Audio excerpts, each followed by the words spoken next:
and then I'll go on to my traditional holiday break. All right, so trading all-time highs in any market. When a market is trading at all-time highs, it is more likely that it will continue to post higher all-time highs. Key reference points in algorithmic price delivery. Look for price to trade under down close candles closing prices.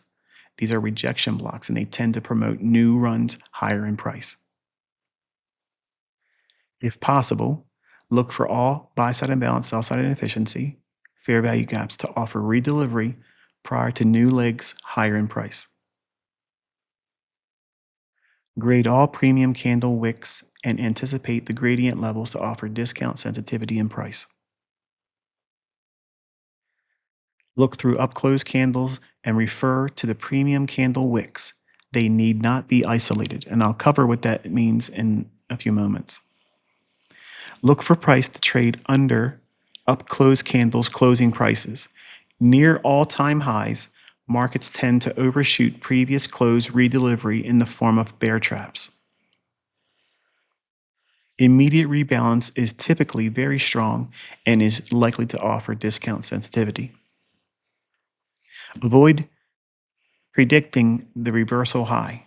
In other words, simply stay bullish until the market proves to you that it's completely and utterly broke down and reversed. Now, that might sound scary. What happens if I get into a trade, Michael, and I'm long and the market completely collapses and hurts me and I lose money? That's part of this. You can't go through this industry and have a career where you never have anything bad happen to you. That's unfortunate because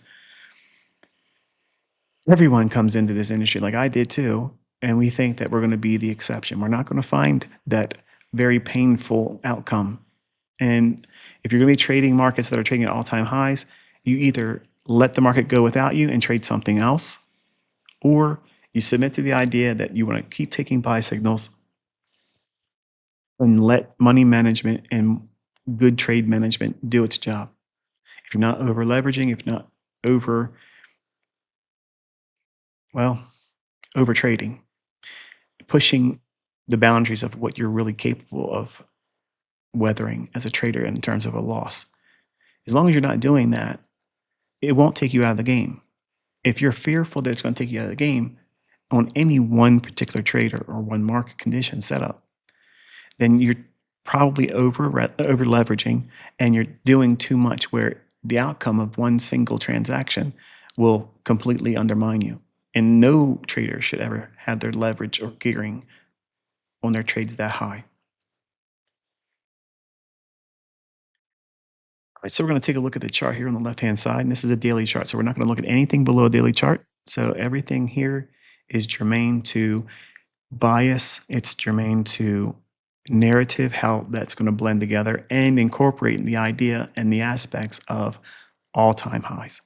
Now, this high here is the all-time high prior to the run higher that we've seen trading up to 24,403 and a half. So we're going to be looking at the central tenets that I've covered here on the right in a list throughout the price action shown on the daily chart. So first we see that there is a sell side liquidity pool raid here. So that run right below that low, it's taken the sell side liquidity here. And then now it's going to start to gravitate back to this high here. Now, before it gets there, we have this short-term high. So this is going to be the highest probability high it's going to trade to. But keeping with the rules, when we're trading near all-time highs, it's likely to continue to make higher highs, higher all-time highs. So we would anticipate this high being taken out should it trade to it. But working from this low here, we'll start annotating everything. So we have an up close candle here, the closing price of that candle. Notice the next candle we open and we trade down below it. So trading below that previous day's close, if there was a opening range gap, for instance, many times when we're trading at all-time highs or near all-time highs, trading right back to the previous day's close, it can overshoot it. And the reason why it does that is because there's a lot of people in this industry that understands the gap that forms from the previous day's close and where we open. at 9:30 in the morning or whatever the market opening price would be. That gap in efficiency, gaps tend to rebalance, trade back to them, offer both buy side and sell side delivery in that gap, and then price goes in the direction of the gap. But when we're trading near all-time highs, it tends to create these little bear traps where it doesn't just simply go back to the previous day's close, it goes beyond that and trades lower. What do you think the mindset is of the traders that sees that? They're going to think, wow, it's gone beyond just simply going back and closing any opening range gap. It's broke down and traded below the opening range gap and went lower.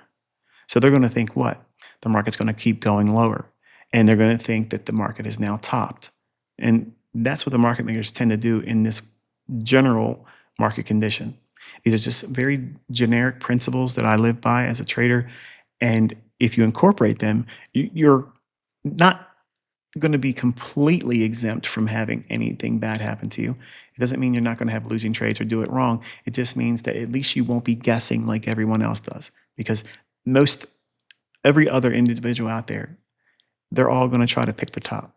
They're all expecting a crash. They're all trying to get the next big, slide in price lower. And what I'm going to do is press on you to think about how they're going to just keep taking it higher. So this is what I mean by overshooting below the previous day's close. Right here, next day we open, and we trade down below that close, and traders that are looking for a collapse in price, they may even look at this as relative equal lows that the market may want to trade down there and take that out. Try to avoid that, okay? And the next example here is immediate rebalance. This market creates a nice big up close candle. We open here, we trade back down to the previous day's close. So what are they going to do? They're going to overshoot that. And it does. It trades all the way back down to the day before this up close candle to offer an immediate rebalance. So two principles there are happening. We're opening, trading back to the previous day's close, but not just closing that gap and then going higher. It's closing that gap and going all the way back over top and redelivery back to this candle's high.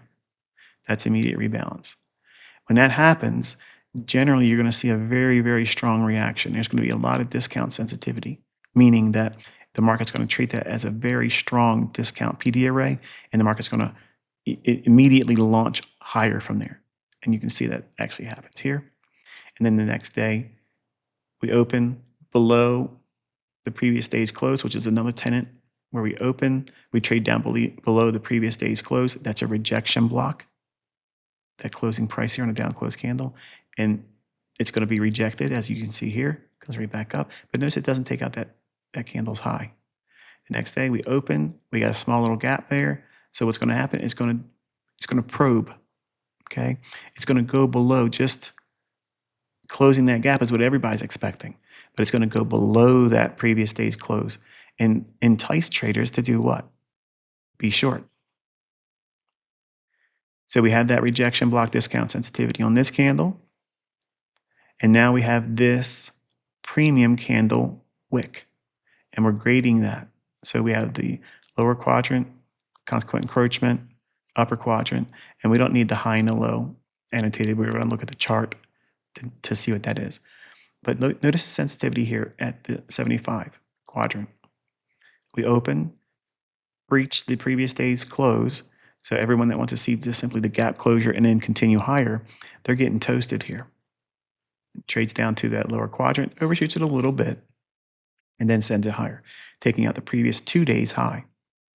Then the next day, we have a higher open. We trade down to the previous day's close. Again, that gap is a trap to set for bears. It drops lower down to the 50% level of that premium candle wick again. We cut through these candles. All these premium candle wicks, keep them annotated because the market's going to go back into those levels again. When it overshoots the previous day's closing price, it's going to trap traders simply looking for the gap closure and then buying. It's going to go lower. It does this a lot. And I'm not expecting you to just simply use this because it looks like I'm cherry picking. Go back over old market data. Look at stocks. Stocks are really good with this.